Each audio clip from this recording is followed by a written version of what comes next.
Hi welcome back to my channel. ఈరోజు కథ ప్రేమ యుద్ధం 10వ భాగాన్ని వినేద్దాం. అక్షత్ హత్తుకోగానే కిరీటి చేతులు పిడికిలు బిగుసుకుంటాయి. రాఘవి కిరీటి చేతి పిడికిల వైపు ఆశ్చర్యంగా చూస్తూ ఉంటుంది. గంగోత్రి అక్షత్ అంటూ నవ్వుతూ అతని నుంచి దూరంగా జరిగి తాటి చెట్టు అని గంగోత్రి వైపు చూసి నేను వెళ్తాను మేడం అంటుంది. నేను నిన్ను అక్షత్ని దించుతాను రా గంగోత్రి, ఆలస్యమైంది కదా అంది. గంగోత్రి వద్దు మేడం, మేము ఆటోలో వెళ్తాం, అక్షత్ వెళ్దామా అంటుంది.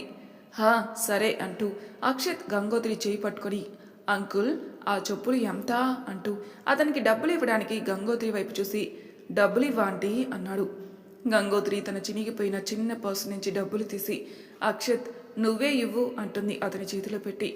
అక్షత్ వాటి మీద ఉన్న రేటు చూసి అంకుల్ తక్కువ తీసుకోండి అంటూ అతనికి ఇస్తాడు. అప్పుడే లోపలికి వచ్చిన ఒక అతను అక్షత్ని వైపే చూస్తూ ఉంటాడు. గంగోత్రి అక్షత్ పద వెళ్దాం అని బయటికి వెళ్తుంది. అతను వెళ్తున్న అక్షత్ వైపే చూసి అక్షత్ సార్ అని పిలుస్తాడు. అప్పటికే బయటికి వెళ్ళిన అక్షత్ అక్కడున్న గోలకి వాళ్ళ మాటలు వినిపించక వెళ్తూ ఉంటాడు. రాఘవి అతన్ని చూసి మీకు అక్షత్ తెలుసా, పిలవమంటారా అంటూ దగ్గరికి వెళ్ళబోతూ ఉంటే వద్దండి సార్ నాకు తెలుసు, కానీ నేను సార్కి తెలియదు. అదేంటి అంటూ అతని వైపే చూస్తుంది రాఘవి. అతను భారత మిలిటరీ బలగం ప్రధాన అనుచరుడు, superintendent army officer Akshat. Kireeti ఏంటి అంటాడు అతని వైపే చూస్తూ. అవును సార్, అక్షత్ సార్ మాలాంటి వారికి ఎందరికో రోల్ మోడల్. అతను చెప్పే మాటలకి ఉత్తేజితమయ్యి ఎంతోమంది యువకులు దేశ రక్షణ వాళ్ళ ఆశయంగా పెట్టుకున్నారు. మరి అతను మతిస్థిమితం లేనివాడు ఎలా అయ్యాడు అంటుంది షాక్ అయి రాఘవి. ఏంటి మతిస్థిమితం లేదా? మీకు లేనట్టుంది. సార్ గురించి తప్పుగా మాట్లాడకండి, ఆడవాళ్ళవి కాబట్టి ఊరుకుంటున్నాను, లేకుంటేనా అని రాఘవిని కోపంగా చూసి అక్కడి నుంచి వెళ్తాడు. అంతసేపు వాళ్ళ మాటలే వింటున్న పనిచేసే అబ్బాయి హా అతను అక్షత్ సార్ వచ్చినప్పటి నుంచి ఎక్కడో చూశాననుకుంటున్నాను. ఓ దేవుడా, నేను అక్షత్ సార్కి చెప్పులు చూపెట్టాను అన్న ఒక్క నిమిషం, ఇప్పుడే వస్తాను అంటూ అక్షత్ దగ్గరికి పరుగున వెళ్తాడు ఆ అబ్బాయి. అది చూసి కిరీటి రాఘవి ఒకరినొకరు చూసుకుని బిల్లు కట్టి అక్కడి నుంచి వెళ్తారు. అక్షత్ అందరూ నా బట్టల వైపే నా వైపే చూస్తున్నారు, నాకు సిగ్గుగా ఉంది, నేను మళ్ళీ చీర కట్టుకుంటాను, అక్కడికి వెళ్దాం రావా? అక్షత్ ఆగి ఏం కాదు, నీకు బట్టలు చాలా బాగున్నాయి అంటాడు. అక్షత్ అంటుంది గంగోత్రి బాగున్నాయి బాగున్నాయి బాగున్నాయి అంటూ రెండు కాళ్ళు ఇసుకలో కొడుతూ వెళ్ళి అక్కడే కూర్చుంటాడు. అక్షత్ నిన్ను చూసుకోవడానికే మేడం జీతం ఎందుకు ఇస్తుందో ఇప్పుడు అర్థమైంది. ఎంత అల్లరివాడివో అంతే మొండివాడివి తెలుసా, రా అక్షత్ వెళ్దాం అంటూ అక్షత్ చేయి పట్టుకొని పైకి లాగుతూ ఉంటుంది. అక్షత్ బలం ముందు గంగోత్రి బలం చీపురు పుల్లంతా. అబ్బా ఆంటీ, ఇక్కడికి వచ్చింది ఆరుకోవడానికి కదా, నువ్వురా అంటూ గంగోత్రి చేతిని పట్టుకుని కూర్చోబెట్టడానికి లాగుతాడు అక్షత్. అక్షత్ విసురుగా లాగేసరికి గంగోత్రి వెళ్ళి అక్షత్ మీద పడుతుంది. అక్షత్ ఇసుకలో పడుకుంటాడు. అప్పుడే వచ్చిన కిరీటి రాఘవి ఇద్దరూ షాక్ అయి వాళ్ళని చూస్తూ ఉంటారు. అక్షత్ ఏం చేశావో చూడు, నీ కల్లరి ఎక్కువ అవుతుంది అంటూ లేచి అక్షత్ పక్కన కూర్చుంటుంది గంగోత్రి. అక్షత్ లేచి కూర్చుని సరిగ్గా నిలబడ్డం కూడా రాదు, ఏమి అంటేనో ఏమో అంటూ లేచి తలకి అంటిన ఇసుక దులుపుకుంటూ ఉంటాడు. గంగోత్రి అక్షత్ భుజం మీద రెండు కొట్టి నువ్వు తప్పు చేసి కూడా ఒప్పుకోవు అక్షత్ నువ్వు అని నవ్వుతుంది. అక్షత్ తనకు తెలియకుండానే గంగోత్రి భుజం చుట్టూ చెయ్యేసి సముద్రాన్ని చూస్తూ ఉంటాడు. గంగోత్రి అక్షత్ చిన్నతనం తెలిసి అతని చేతిని తీయకుండా భుజం మీద తలపెట్టి తను కూడా సముద్రాన్ని చూస్తూ ఉంటుంది. కిరీటి విసురుగా గంగోత్రి దగ్గరికి వెళ్ళి తన ఎదురుగా నిల్చుంటాడు. తన ముందు ఉన్న కాళ్ళని చూస్తూ తలెత్తిన గంగోత్రి నవ్వడం ఆపి కిరీటి వైపు చూసి నిదానంగా లేచి నిల్చుంటుంది. అక్షత్ ఆంటీ అంటూ చేయి పట్టుకుంటాడు. కిరీటి గంగోత్రి వైపు అక్షత్ వైపు అక్షత్ చేతిని గంగోత్రి చేయి వైపు మార్చి మార్చి చూస్తూనే ఉంటాడు. అది చూసిన గంగోత్రి నిదానంగా అక్షత్ చేతిని వదిలించుకొని బావా అంటుంది. కిరీటి ఏం మాట్లాడకుండా ఒక్కో అడుగు ముందుకు వేస్తూ ఉంటాడు. గంగోత్రి కిరీటి కోపంగా చూస్తుండేసరికి భయపడుతూ వెనక్కి అడుగులు వేస్తూ ఉంటుంది. అక్షత్ ఆంటీ అంటూ పైకి లేచి గంగోత్రి దగ్గరికి వెళ్తాడు. రాఘవి కిరీటి ప్రవర్తన అర్థమవ్వక కిరీటి వైపే చూస్తుంది. భైరవ మండోదరులు కూడా అక్కడే ఉండడం వల్ల అక్షత్ గంగోత్రి వచ్చినప్పటి నుంచి వాళ్ళని చూస్తూ కిరీటి కోపంగా గంగోత్రి మీదకి వెళ్ళడం చూసి కూర్చున్న వాళ్ళు లేచి నిల్చుంటారు. గంగోత్రి ఒడ్డుకి ఆపిన పడవ అడ్డొచ్చి దానికి ఆనుకుని కిరీటి వైపే చూస్తుంది. కిరీటి దగ్గరికి వచ్చి అటో చెయ్యి ఇటో చెయ్యి వేసి గంగోత్రి దగ్గరికి వెళ్ళే అంతలో అక్షత్ గంగోత్రి కిరీటికి మధ్యలో వచ్చి నిల్చుంటాడు. కిరీటి, గంగోత్రి ఇద్దరు ఒకేసారి ఉలిక్కిపడి కిరీటి వెనక్కి అడుగులు వేస్తే గంగోత్రి బోటుని ఇంకా గట్టిగా ఆనుకుంటుంది. అక్షత్ గంగోత్రి వైపుకి తిరిగి, ఆంటీ ఏమైంది అంటాడు అమాయకంగా. కిరీటి అంత దగ్గరగా వచ్చేసరికి అంతసేపు భయపడ్డ గంగోత్రి అక్షత్ని హత్తుకుని, అక్షత్ వెళ్దామా అంటుంది. అక్షత్ గంగోత్రి వైపే చూసి సరే అంటూ తలూపుతుంది. 2 అడుగులు వెనక్కి వేసిన కిరీటి ఇప్పుడు తను ఏం చేయబోయాడో అర్థమవ్వక గంగోత్రి వైపు అక్షత్ వైపే చూస్తూ ఉంటాడు. రాఘవి కంట్లో నీళ్లు తిరుగుతుంటే కిరీటి అని పిలుచుకొస్తుంది చిన్న గొంతుతో. కిరీటి రాఘవి వైపు తల తిప్పి ఒకలాంటి షాక్లో చూస్తూ ఉంది. గంగోత్రి కిరీటి వైపే చూస్తూ అక్షత్ పద అంటూ అక్కడి నుంచి 2 అడుగులు వేస్తుంది. కిరీటి కోపంగా గంగోత్రి దగ్గరికి వెళ్ళి ఆమె భుజం మీద చేయి వేసి వెనక్కి లాగి ఆమె వైపే చూస్తాడు. ఊహించని దానికి గంగోత్రి షాక్ అవుతుంది. భైరవ, మండోదరి కూడా నిదానంగా పైకి లేచి కిరీటి వైపు ఆశ్చర్యంగా చూస్తుంటారు. బావా అంటుంది గంగోత్రి కిరీటి కోపానికి భయం వేస్తుంటే. నేను మాట్లాడడానికి వచ్చాను, కనిపించట్లేదా? ఎక్కడికి ఎగేసుకుని పోతున్నావు? బావా అంటుంది గంగోత్రి. రాఘవి, ఆ కాగితాలు ఇలా ఇవ్వు. రాఘవి కాగితాలు తీసి కిరీటి చేతికి అందిస్తుంది. కిరీటి వాటిని తీసుకుని వీటి మీద సంతకం చేయి గంగోత్రి అంటాడు.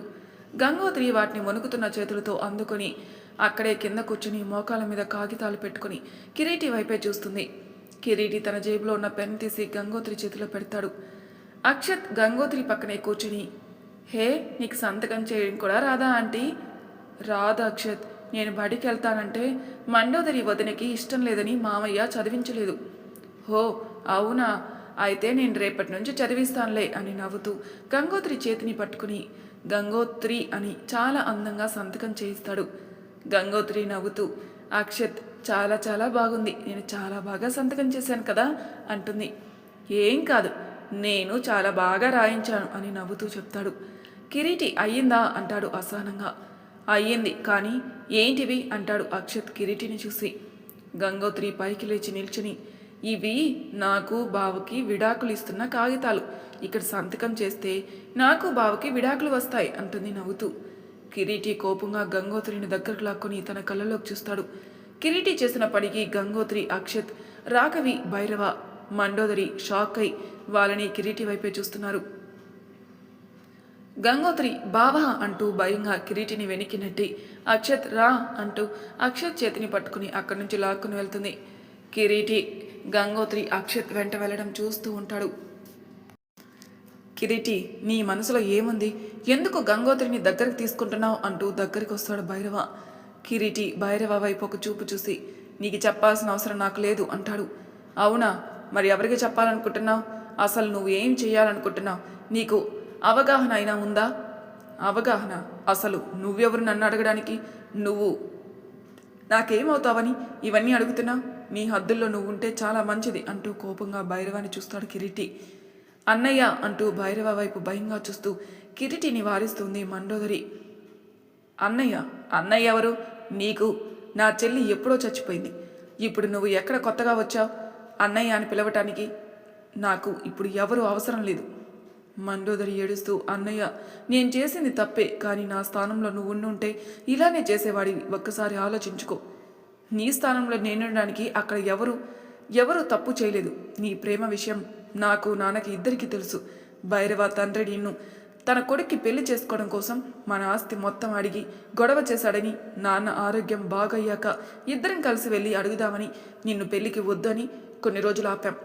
ఆ కోపంలో ఉన్న నాన్న నీకు వీరికి పెళ్లి చేయను అన్నాడు.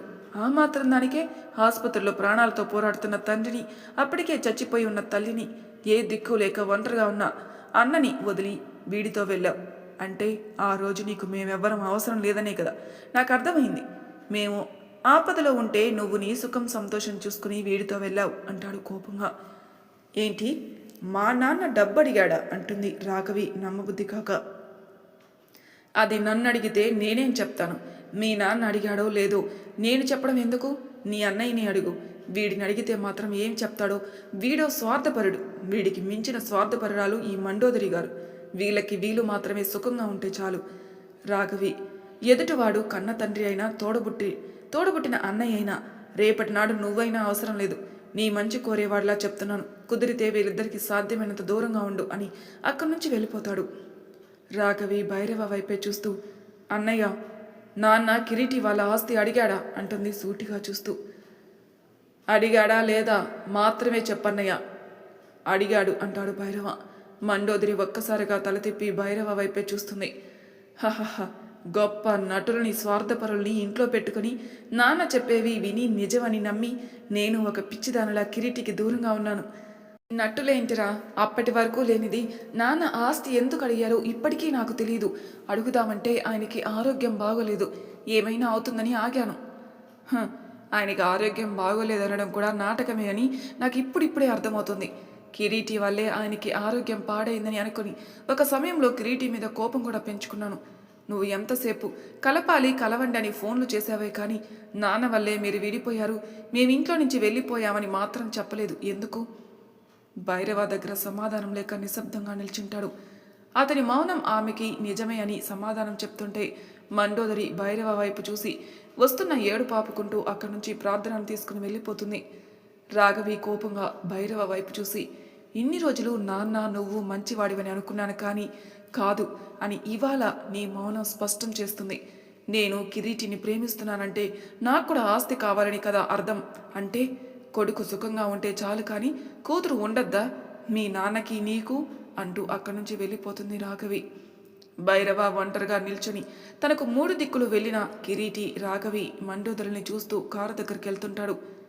మండోదరి కారులో కూర్చుని, నన్ను పెళ్లి చేసుకోవడానికి మావయ్య మా ఆస్తి అడిగారా?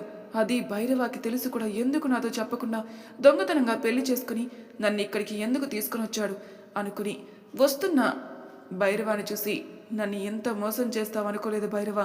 నీ వల్ల నా తల్లిదండ్రుని చివరిసారి చూసుకునే అవకాశం లేకుండా పోయింది. నా అన్నయ్య దృష్టిలో స్వార్థపరులాలయ్యాను అని ఏడుస్తూ ప్రార్థన గుండెల్లో మోకం దాచుకుని బయటికి చూస్తూ కూర్చునుంటుంది. భైరవ కారు దగ్గరకు వచ్చి మండోదరి పక్కన కూర్చొని తన వైపే చూస్తూ మండు అంటాడు. మండోదరి ఏం మాట్లాడుకున్నా ప్రార్థన చుట్టూ ఉన్న చేతి వేలితో తనని ఇంకా గట్టిగా పట్టుకుంటుంది. అది చూసిన భైరవ కారు ఇంటికి పోనిస్తాడు. చంద్ర సహోదరి ఇంట్లో, ఏమైంది ఇంత ఆలస్యంగా వచ్చారు అంటూ దగ్గరికి వస్తుంది చంద్ర. గంగోత్రి, ఏం లేదు మేడం అంటూ చంద్ర వైపు చూసి లోపలికి వెళ్తుంది. అక్షత్, ఏమైంది గంగోత్రి ఎందుకు బట్టలు మార్చుకుంది? ముఖం కూడా చాలా వాడిపోయిందే అంటుంది చంద్ర. అదే అమ్మా అంటూ అక్కడ జరిగింది మొత్తం ఒక్కొక్కటిగా చెప్తాడు అక్షత్. చంద్ర మొత్తం విని, సరే అక్షత్, నీకు భోజనం వడ్డిస్తాను, నువ్వు వెళ్ళి స్నానం చేసి రాపో, ఒళ్ళు మొత్తం ఇసుకగా ఉంది. అలాగే అమ్మా అంటూ అక్కడి నుంచి వెళ్ళిపోతాడు అక్షత్.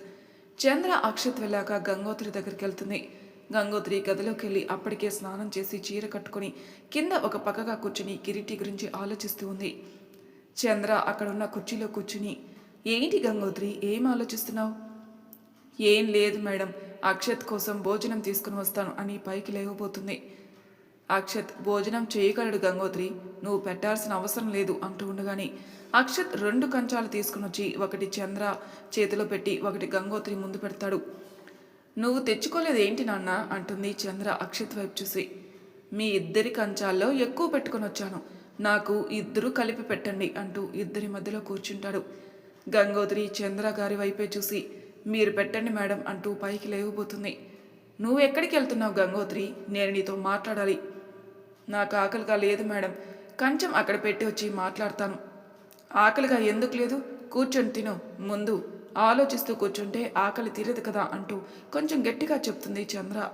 గంగోత్రి తిరిగి కూర్చుని, మీరు ఇలా తినమని చెప్తుంటే బాగుంది మేడం, మామయ్య చనిపోయాక నన్ను ఇలా ఎవరూ అడగలేదు. చంద్ర సహోదరి ముద్ద కలిపి అక్షత్ నోటికి అందిస్తూ, మీ మామయ్య అంటే నీకు ఇష్టమా గంగోత్రి? చాలా చాలా ఇష్టం మేడం, అనాదిగా ఉండాల్సిన నాకు ఎప్పుడు తోడుగా ఉన్నారు మామయ్య. మీ అత్తయ్య నీతో ఎలా ఉండేవారు గంగోత్రి? ఇవన్నీ అడుగుతున్నానని తప్పుగా అనుకోకు, నువ్వు నా దగ్గర ఉంటున్నావు, నీ బాధ్యత నాది కాబట్టి ఇవన్నీ అడుగుతున్నాను. పర్లేదు మేడం, నాకు మాత్రం చెప్పుకోవడానికి మీరు తప్ప ఎవరున్నారు? మీ మీద పూర్తిగా నమ్మకం ఉంది కాబట్టి ఎన్నడూ గడప దాటని నేను వచ్చి ఇక్కడుంటున్నాను. ఆ మాటకి చంద్ర సహోదరి చిన్నగా నవ్వుతూ, ఇంకా గంగోత్రి మీ ఇంట్లో ఎవరెవరు ఉండేవారు? ఎవరెవరంటే అత్తయ్య, మావయ్య, కిరీటి బావ, మండోదరి వదిన, నేను ఉండేవాళ్ళం. మరి మీ కిరీటి బావ ప్రేమించిన అమ్మాయి కుటుంబం ఎక్కడుండేవారు? రాఘవి మేడం కుటుంబమా మేడం? అవును గంగోత్రి. మేడం కుటుంబం అంతా కూడా కిరీటి బావ ఇంటి దగ్గరే ఉండేది. అప్పుడే బావ మేడం భైరవ సార్ మండోదరి వదిన ఒకరినొకరు ప్రేమించుకున్నారు. కానీ ఏమైందో తెలీదు. 2 సంవత్సరాల క్రింద అందరూ ఒకేసారి విడిపోయారు. మొదటి నుంచి అనుకుంటున్న భైరవ సార్ మండోదరి వదిన పెళ్లి చేయను అని మామయ్య పట్టుబట్టారు. ఇంట్లో కూడా పెద్ద గొడవ జరిగింది ఒకరోజు. అదేంటి, మొదటి నుంచి మీ మామయ్యకి మండోదరితో భైరవ పెళ్లి ఇష్టమన్నావు కదా? అదే కదా మేడం అర్థం కానిది. నేను అడుగుదాం అనుకున్నాను కానీ అత్తయ్య ఉందని అడగలేదు. అత్తయ్యకి మా అమ్మ అంటే పెద్దగా ఇష్టం ఉండదు. అందుకే నేను సరిగ్గా చూసుకునేదే కాదు. అందుకే ధైర్యంగా అడగలేకపోయాను. మేము తిరుపతి వెళ్ళి వచ్చాక అడుగుదామంటే తిరిగి వస్తుంటే రోడ్డు ప్రమాదం జరిగి మామయ్య అత్తయ్య ఇద్దరూ చనిపోయారు. నేను స్రోలోకి వచ్చేసరికి మామయ్య అత్తయ్య అంత్యక్రియలు అయిపోయాయి. రోడ్డు ప్రమాదం జరిగిన ప్రదేశం పేరు విని ఎప్పుడు జరిగింది అంటుంది చంద్ర సహోదరి. 2 సంవత్సరాల క్రితం ఆ తారీఖున రాత్రి సమయంలో జరిగింది మేడం అంటుంది. చంద్ర సహోదరి షాక్ అయి అక్షత్ నోటి దగ్గర తీసుకుని వెళ్ళిన ముద్దని ఆపేస్తుంది. అక్షత్ అమ్మ పెట్టు అనేసరికి తేరుకొని, గంగోత్రి మీకు ప్రమాదం జరిగిన రోజు ఏం జరిగిందో నీకు గుర్తుకుందా? గంగోత్రి చంద్ర సహోదరి వైపే చూస్తూ, ఏంటి మేడం అంత ఆతృతగా అడుగుతున్నారు అంది. చంద్ర సర్దుకొని, గంగోత్రి నీకు ముఖ్యమైన విషయం చెప్పాలి, జాగ్రత్తగా విను. కానీ ఈ విషయం ఎవ్వరికీ తెలియకూడదు. ఎవ్వరికీ అంటే మన ఇద్దరికీ కాకుండా ఎవ్వరికీ తెలియకూడదు అంటుంది. ఎవ్వరికీ తెలియకూడదు అనుకున్న విషయం నాకెందుకు చెప్తున్నారు మేడం అంటుంది అయోమయంగా. నాన్న అక్షత్ నువ్వు తిను అంటూ కంచం అక్షత్ చేతికిచ్చి గంగోత్రి ముందు కూర్చుని, గంగోత్రి నా అక్షత్కి నీకు ఒకే రోజు ప్రమాదం జరిగింది అంటే ఆ రోజు మీ మామయ్య అత్తయ్య నీతో పాటు ప్రమాదం జరిగింది అక్షత్కే. గంగోత్రి ఒక్కసారిగా షాక్ అయి మేడం అంటుంది. మరి తర్వాయి భాగంలో ఏం జరుగుతుందో నెక్స్ట్ ఎపిసోడ్లో తెలుసుకుందాం. అంతవరకు నా ఛానల్ సబ్స్క్రైబ్ చేయని వాళ్ళు ప్లీజ్ సబ్స్క్రైబ్ చేసుకోండి, లైక్ చేసి షేర్ చేయండి, మీ అభిప్రాయాలు నాకు కామెంట్ రూపంలో తెలియజేయండి. Thank you for listening.